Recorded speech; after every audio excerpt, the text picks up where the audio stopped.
이 시간 주의 말씀을 듣습니다.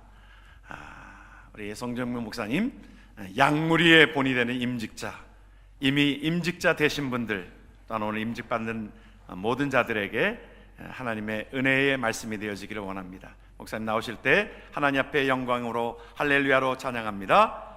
할렐루야.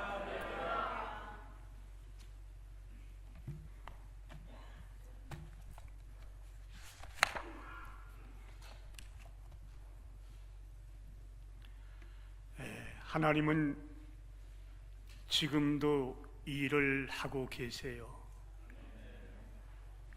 근데 하나님께서는 그 일들을 사람을 통해서 하시기를 원하시고 계십니다. 그래서 우리 예수님께서도 사역을 감당하실 때 혼자 하질 않고 12사람의 돕는 제자들을 선택해서 그 사람들하고 같이 일을 했던 사실을 잘 알고 있지는 않습니까? 또 누가복음 10장 1절에 보니까 70명의 전도팀을 선발해서 하나님의 복음을 들려 이것저것으로 파송하면서 동력했던 사실을 우리들에게 교훈의 말씀으로 주고 있습니다. 이제 본교회가 창립 43년을 맞이하게 됩니다. 본래는 1월 5일이 공식적으로 창립 기념일인데 창립 43주년을 기념하는 이날을 기해서 이번에 시무장로 2사람, 명예장로 1사람, 시무권사 4사람, 명예권사 1사람 8분의 직분자를 세우게 된 걸 생각할 때 참 감사한 일이다. 하나님이 이 모양 저 모양으로 그래도 평안교회를 축복을 해주시고 계시구나, 이런 생각을 하면서 축하를 드리고 싶은 마음도 있습니다. 하나님으로 받은 귀한 직분은 세상에서 받는 직분하고 너무너무 차이가 있거든요. 우리가 몸담고 있는 세상에서는 무슨 계장이 될 수도 있고 과장이 될 수도 있고 승진하게 되면 국장이 될 수도 있고 이사가 될 수도 있고 사장이 될 수가 있는데, 그런 직분들하고는 너무너무 차이가 나는 성직입니다. 고상한 직분이고 너무너무 귀한 직분이거든요. 오늘 왜 몸된 교회 직분자를 세워주시는고 하면 그리스도의 몸인 교회를 바로 세워나가기 위해서, 또 교회에 유익을 끼치기 위해서 직분자를 세워주신다고 그렇게 말씀을 합니다. 초대교회 때도 목회자의 사역을 돕기 위해서 직분자를 세워주셨던 일을 우리는 사도행전을 통해서 잘 알고 있습니다. 그 당시에는 교회가 어려운 사람들을 구제하고 먹을 식량들을 나누어주는 일들을 도맡아 했던 일이 있습니다. 그런데 그 당시에 사도들, 지금 시점으로 말씀드리면 목사님이라고 말씀할 수 있을 거예요. 그분들이 성도들 구제하는 일, 먹을 양식 나누어주는 일에 주력하다 보니까 본래 목회자들은 전도하는 일과 기도하는 일과 말씀 전하는 일이 주된 임무인데 그 일에 전력할 수가 없기 때문에 직분자들을 세워서 구제하고 양식을 놔주며 섬기는 일들을 위해서 세웠던 일을 잘 기억합니다. 저는 이번에 세우신 8분들의 면면들을 살펴보면서 세울 만한 분들을 세웠구나. 우리 담임 목사님이 기도하면서 오랫동안 참 관심을 가진 분들을 세웠고, 당회가 또 허락을 해주시고 공동의회에서 투표를 통해서 여러분들이 세워주셨기 때문에 참 세울 만한 분들을 세웠다. 지금까지는 임직 예배를 주일 예배 다 드리고 오후 2시에 따로 드려왔는데, 우리 담임 목사님이 이번에는 3부 예배 시간에 함께 한 번 했으면 좋겠다 그래서 그것도 참 좋은 아이디어다, 그렇게 말씀을 드렸습니다. 그래서 오늘 임직식이 있기 때문에 제가 한 15분 정도 말씀 전하면 되겠죠. 그러니까 담임 목사님이 아니에요. 주일 정식 예배이기 때문에 주일 예배같이 말씀을 전하셔야 됩니다. 역시 담임 목사하고 은퇴 목사가 달라요. 담임 목사님은 양떼를 사랑하는 마음이 있는데 은퇴 목사는 자꾸 날라리 하대가고 있거든요. 그래서 내가 잘못 생각을 했구나. 그래서 오늘 주일 예배 드리는 말씀으로 말씀을 전하려고 생각을 합니다. 물론 오늘 임직을 받는 8분들을 향해서 주시는 말씀만은 아닙니다. 이미 직분을 받고 교회를 섬기고 있는 직분자들이 저희 교회는 272사람입니다. 물론 8분 임직자들도 포함되어 있는 숫자이지만은 직분자들에게 베드로 사도께서 권면해 준 말씀이 오늘 읽었던 본문 말씀에 아주 구체적으로 나와 있어요. 이론적인 게 아니 아주 쉽게 나와 있거든요. 여러분들이 베드로 사도 그러면 사도 중에 한 사람이다. 12제자 가운데 수제자라고 이렇게 알고 있어요. 또 베드로 사도는 예수님의 사랑을 참 많이 받아왔던 사람입니다. 신앙 고백을 바로 하고 난 다음부터 예수님의 칭찬을 받았던 사람이죠. 주는 그리스도시요 살아계신 하나님의 아들이십니다. 마태복음 16장 16절에 아주 귀한 신앙의 고백을 했던 사람이거든요. 때때로는 예수님으로부터 책망도 받았던 사람입니다. 사탄아 물러가라. 저 같으면 삐꼈을 거예요. 아니 이럴 수가 있어? 제가 예수님 뒤를 섬기면서 따라다니는 날들어 사탄이라고 그러는 이게 무슨 말입니까? 그래도 예수님을 따랐던 이 베드로 사도가 오늘 본문에 있는 말씀을 통해서 자기도 장로의 한 사람으로서 임직 받는 사람에게 권면한다. 그렇게 권면을 해주고 있습니다. 그런데 먼저 권면해 주시기를 뭐라고 말씀하시면 2절 읽었던 말씀 가운데는 양무리들을 돌볼 때 억지로 하지 말고 자원하는 마음으로 하라. 아주 쉬운 말씀이에요. 이제 오늘 임직을 받게 된 사람은 교회 중초적인 사역을 감당해야 할 사람들이기 때문에 많은 사람들로부터 요청을 받을 때가 있어요. 신방을 해달라는 사람도 있을 것이고 또 초정예배에 와서 말씀을 전해달라는 때도 있을 것이고 상담을 요청할 때도 있을 거예요. 또 문병을 와달라는 사람들도 있고 경조사, 결혼식이나 장례식, 경조사에도 참석을 해달라고 부탁받을 때가 있을 거예요. 또 심지어 차편이 없는 권사님이나 연세가 많은 분들은 막대 까는데 라이드를 좀 해달라는 그런 분들도 있을 거예요. 병원을 가야 되는데 데려갈 사람이 없기 때문에 장로님 나 병원 좀 데려줘요, 이런 사람도 있을 수 있을 거예요. 그럴 때 체면 때문에, 장로라는 직분 때문에 마지 못해서 하지 말고 기쁨으로 자원은 하는 마음으로 하라, 그렇게 권면해 주고 있지 않습니까?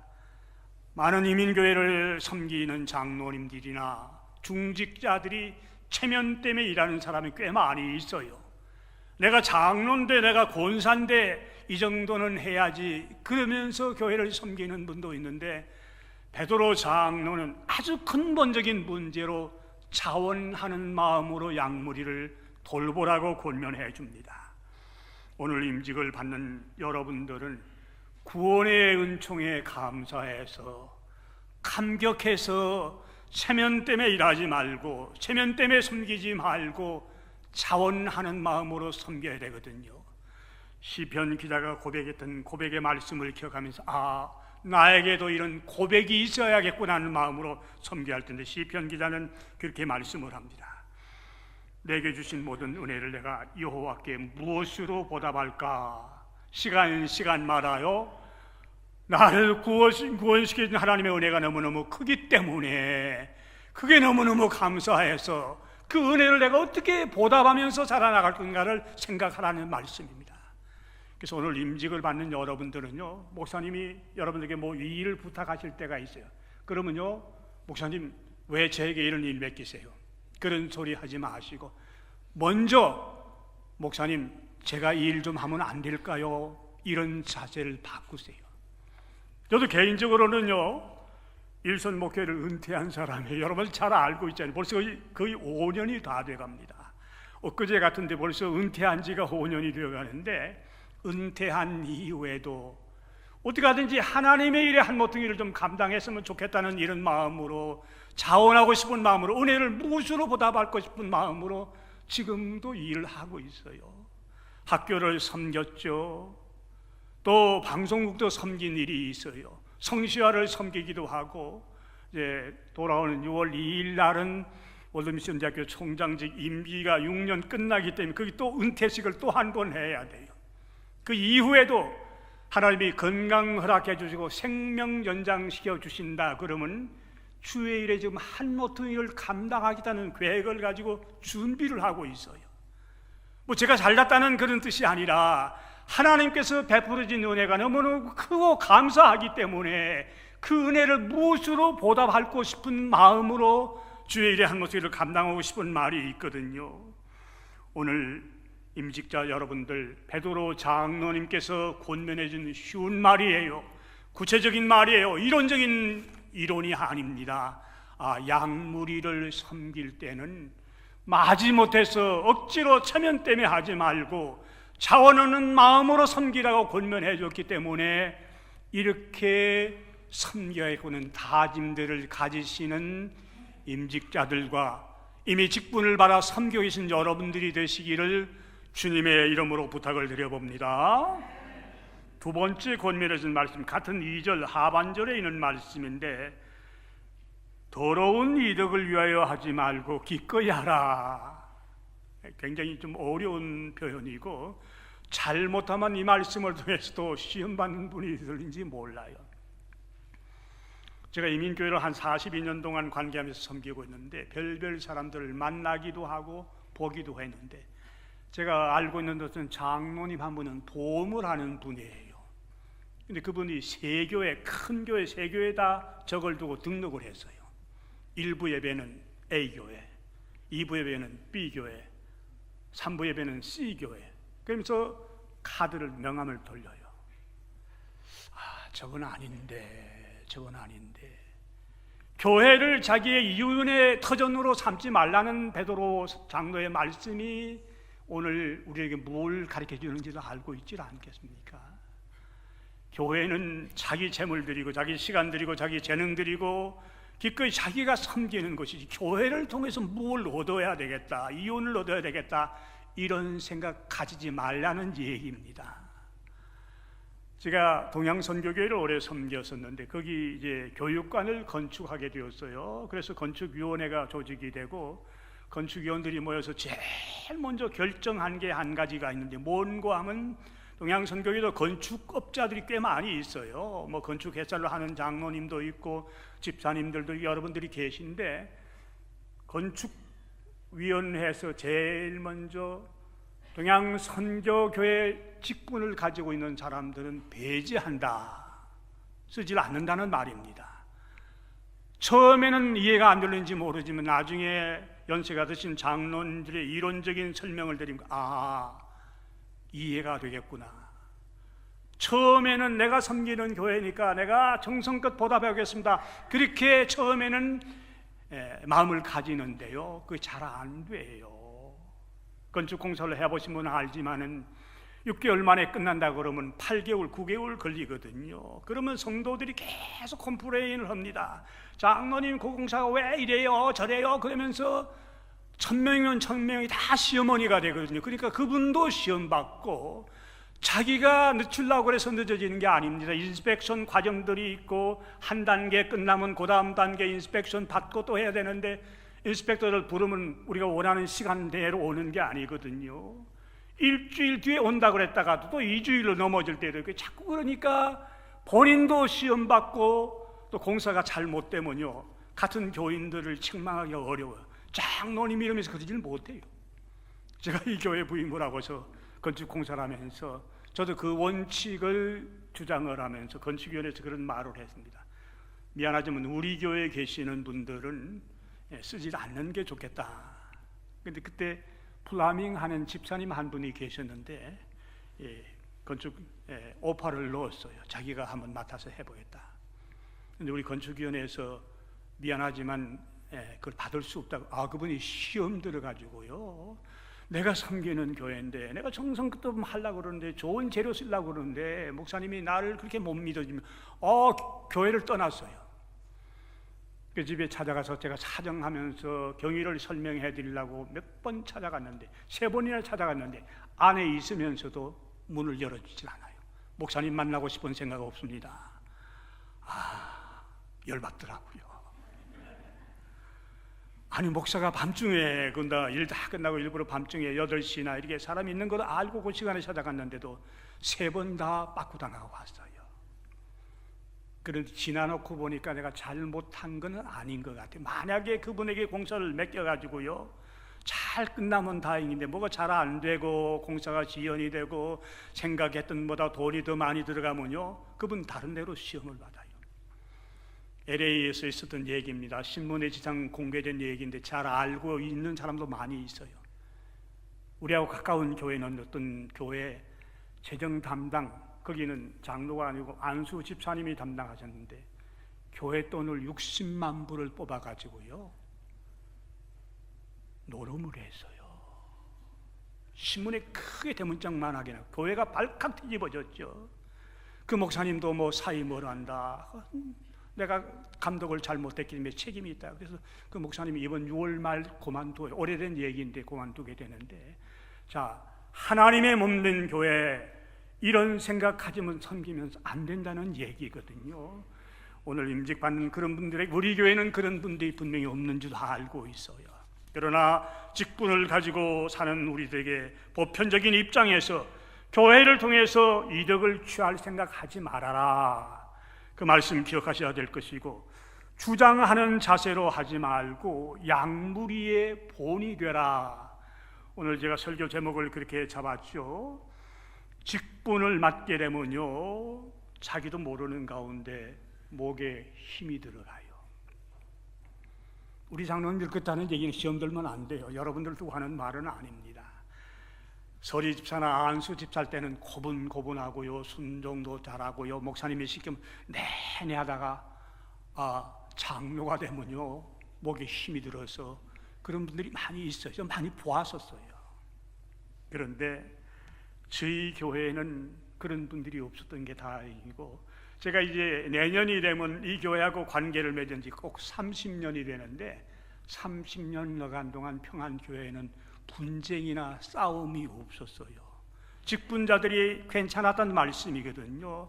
직분자들 가운데 목이 힘이 들어가는 분들이나 좀 주장하려고 그러는 분들이 있었으면 사람이 모이는 곳에 분쟁도 있었을 거예요. 지금까지는 그런 게 없었던 걸 감사를 드리고요, 오늘 여러분들이 아는 대로 곡식도 덜 익었을 때는 고개를 빳빳하게 들어요. 그렇죠? 여러분들 벼나 보리나 뭐 보세요. 밀도 마찬가지고요. 그러나 곡식이 익게 되면요, 고개를 숙이질 않습니까?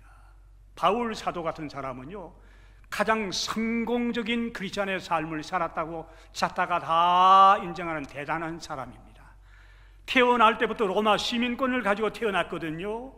유대인으로서 로마 시민을 가지고 태어난다는 게 굉장히 어려운 때입니다. 우리 자녀들이 미국에서 태어날 때 미국 시민권 받는다는 거하고는 차원이 다른 차원입니다.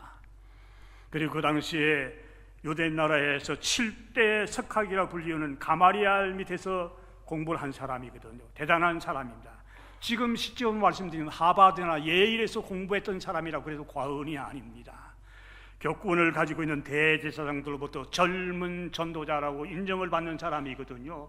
얼마든지 교만해질 수 있어요. 목에 힘이 들어갈 수 있는 사람입니다.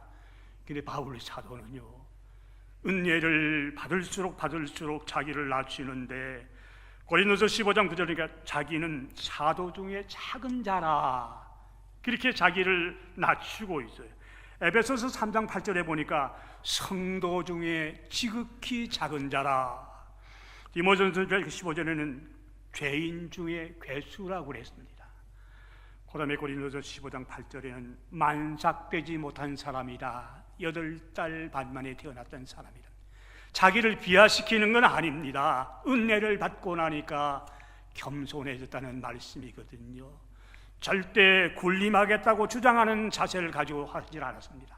에베소 교회에서 3년 동안 사역을 하다가 에베소 교회를 다시 한번 돌아보고 싶은 마음이 들었는데 예루살렘으로 돌아갈 일정이 너무 임박하기 때문에 에베소 교회를 가질 못하고 밀로도에서 에베소 교회를 섬기는 장로님들을 다 불렀어요. 그래서 장로님들을 앉혀놓고, 여러분들이 잘 아시질 않습니까? 내가 목회할 때 눈물과 겸손으로 목회했다는 걸 알고 있질 않습니까? 겸손하게, 참 1세기 대전도자라고 가장 성공적인 크리스찬의 삶을 살았던 바울 사도가 눈물과 겸손으로 목회하면서 양무리를 돌보았다는 사실을 기억하시고 양무리에 본되는 생활하라는 말씀 기억하셔야 됩니다. 우리 예수님 삶 전체가 본보이는 삶 아닙니까? 예수님은 이론적인 건 많이 가르치신 분이 아니에요. 실제적으로 삶의 현장에서 본을 보이시면서 제자들을 양육하고 성도들을 키웠거든요. 요한복음 13장에는 예수님이 냄새나는 제자들의 발을 손수 다 닦아주시고 뭐라고 말씀하시는가 하면, 내가 너희에게 행한 것 같이 너희도 행하려 하여 본을 보였노라. 그래서 우리 임직 받는 분들, 오늘 8분만 말하는 게 아니에요. 교회 직분을 가지고 섬기는 여러분들에게 다 해당되는 말씀이에요. 여러분들이 성도들의 본을 보여야 돼요. 처음 전도를 받고 교회 나오기 시작하는 사람들은요, 제일 먼저 누구를 보려고 그러냐면 자기를 전도한 사람을 보려고 그래요. 주일 예배는 저렇게 드리는구나, 기도는 저렇게 하는구나, 봉사는 저렇게 해야 되는구나, 헌금은 이렇게 해야 되구나, 제일 먼저 그 사람을 본받거든요. 그러니까 전도한 사람들이 초신자들에게 잘 본보여야 돼요. 오늘 직분을 맡게 되면요, 어떤 면에서는 굉장히 부담스러워요. 영적으로는 참 축복된 성직인데 인간적으로 보면 부담스러운 일이 한두 가지가 아니에요. 그래서 우리 장로님들 세우면서 좀 안쓰럽다 그런 생각도 들어요. 자, 공예배 시간 제대로 지켜야지요, 헌금 제대로 해야지요, 기도 생활해야지요. 모든 면에서 우리를 바라보는 눈길이 많아집니다. 서리 집사로 있을 때는 하루 결석해도 그만, 나와도 그만, 봉사 안 해도 그만, 그렇게 관심을 가지고 보는 사람이 없는데 장로가 되고 권사가 되면요, 여러분들을 바라보는 눈이 많아진다는 말이에요. 아유, 장로가 저 모양이야, 권사가 저 모양이야, 그런 소리 들으면 안 된다는 말씀 아닙니까? 그래서 본보이도록 애를 써야 됩니다. 이스라엘이라는 나라는 세계 한 220개의 나라 가운데 아주 적은 나라예요. 국내에 살고 있는 인원이 한 1,000만 명밖에 되질 않아요. 우리 남한 인구의 5분의 1도 안 되거든요. 그런데 이스라엘 주변에 있는 그 아랍권, 이슬람권에 있는 사람들의 숫자는 2억이 넘어요. 그런데 숫자로 따지면 한 주먹거리도 안 돼요. 한 주먹거리도 안 되는데 주변에 있는 아랍 진영에 있는 나라들이 이스라엘을 절대 건드리질 못해요. 무시하질 못해요. 오래된 얘기인데 6.1 전쟁이라는 게 67년도 6월 5일부터 10일까지 있던 전쟁을 6.1 전쟁이라고 하는데요. 그때는 이스라엘 주변에 있는 이집트, 요르단, 시리아, 아랍연합이 합동작전을 하면서 이스라엘의 본때를 보여주다, 이 지구상에서 없애버리자 세 나라가 단합을 했었습니다. 그러니까 한 주먹거리도 안 되는 이스라엘, 금방 자기네들이 승리할 줄 알았었는데요, 이스라엘 정보 당국에서 그 사람들이 언제 공격한다는 사실을 먼저 알았었어요. 그리고 공격하기 전 밤 12시에 이집트의 공군기 85%를 전멸을 시킵니다. 막강한 힘을 가지고 있는 세 나라가 손바닥만한 이스라엘에게 패배를 당하고 말았건 졌어요. 6.1 전쟁, 6일 만에 전쟁 끝나고 그 사람들이 손들질 않았습니까? 왜 그런가 하면 이스라엘 군인들의 지휘법이 다르대요. 일반적으로 우리 한국 군대 갔다 오신 사람, 미국 군대도 마찬가지인데 어느 고지를 점령하기 위해서 돌격 명령을 내리면요, 여기 지휘관들은 대부분 뒤에서 권총을 빼들고 1소대 앞으로, 3소대 좌로 이러면서 명령하는데, 이스라엘 지휘자들은요 자기가 먼저 뛰어들면서 나를 따르라. 지휘자가 앞장서서 뛰어가는데 어느 사병이 후퇴하면서 도망칠 사람이 있겠습니까?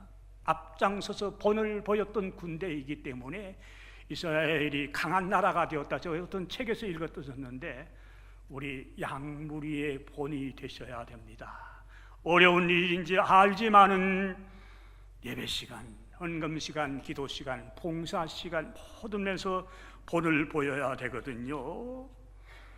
시간이 많이 가기 때문에 마지막 한 가지만 더 말씀드릴게요. 그렇게 봉사하게 되면 4절에 주어지는 상급이 있대요.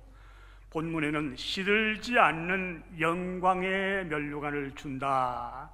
이 성경에 면류관이라는 얘기가 참 많이 나오는데, 그 관이란 의미는 존경과 신뢰를 상징하는 겁니다. 우리 하나님, 여러분들 부려만 잡수시고 아무 보상을 해주시는 분이 아니란 말씀이에요. 이렇게 양무리의 본이 되고 충성하고 봉사하고 섬기는 사람들에게 남들이 부러워하는 상급을 준비해 놓으셨다는 말씀이거든요. 성경에서 우리가 구원받는 건 믿음으로 받는다는 것 많이 강조해주고 우리가 잘 알고 그렇게 믿고 있어요. 그런데 구원으로 끝나는 게 아니라 그 뒤에 따르는 상급 보상이 있다. 양면으로 말씀을 해주거든요. 마태복음 25장에 있는 달란트의 비유 포인트가 뭡니까? 5달란트, 2달란트, 1달란트 나누어 주고 갔던 주인이 나중에 충성하고 수고하고 이윤을 남긴 그 종들에게 보상해주고 갚아주는 역사가 기록이 되어 있지 않습니까? 오늘 임직을 받는 여러분들이 이런 모습으로 귀한 양무리의 본이 되는 삶을 사시게 되면 우리 하나님께서 시들지 않는 면류관을 여러분들에게 준비해 놓고 있다는 사실을 기억하시면서 오늘부터 교회 성도들 대하는 태도가 달라져야 돼요. 옛날 저희 교회를 섬기던 장로님 한 분, 연세가 많으신 장로님인데 제 사무실에 가서 목사님, 이 교회 젊은 애들은 왜 인사를 잘 안 해요? 미국에서 자란 애들이 인사를 잘 안 하거든요. 제가 입 바른 소리 좀 잘하는 사람이에요. 장로님이 먼저 하세요. 그랬어요. 장로님 먼저 하세요. 아니 꼭 장로는 인사를 받아야만 되고 청년이나 주일학교 학생들은 물론 예의상으로는 그게 맞는 말이지만은 주일학교 어린애들 지나가면요 하이 하면서 등 두들겨 주세요. 그렇게 좋아해요. 장로님이 등 두들겨 주면 권사님이 등 두들겨 주면 걔들이 얼마나 신바람이 나는지 모릅니다. 그래서 오늘부터 여러분들이 인사를 먼저 해야 돼요. 알겠어요? 자, 오늘 귀한 직분 받는 여러분들 진심으로 축하를 드리고, 오늘 베드로 사도가 장로의 신분을 가진 사람의 한 사람으로서 아주 쉬운 말로, 구체적인 말로 권면해 본 말씀이 나를 향해 주시는 말씀이구나. 또 이미 직분을 받고 섬기고 있는 우리 직분자 한 사람 한 사람을 위해서 주시는 말씀이구나 받아들이시고 섬기면서 양무리의 귀한 본이 되어주시는 임직자들이 되기를 주님의 이름으로 부탁을 드립니다. 하나님 참 감사합니다. 43